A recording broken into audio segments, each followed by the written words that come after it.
So here is my villain makeup. I've always wondered why the villain in the cartoons always have this kind of eyeshadow with a lot of reds and purples. So I tried to recreate that.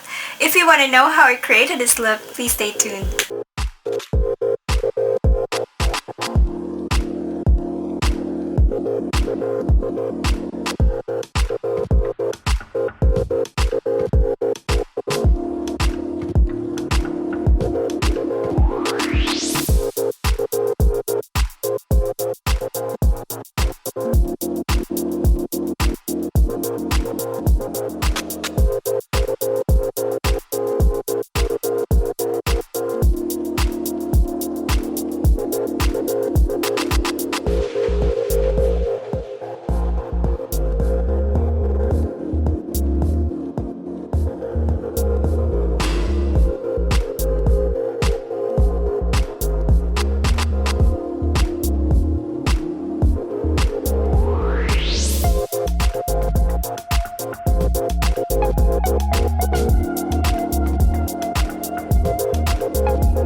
So there you have it. This is my villain makeup, and I made use of my lipstick as a base for my eyeshadow. So I hope that you guys learn how to repurpose some makeup that we haven't been using recently because of the lockdowns and the quarantines.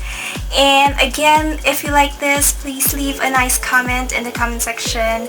And thanks a lot for watching and making it up to the very end. I do hope that you guys stay safe.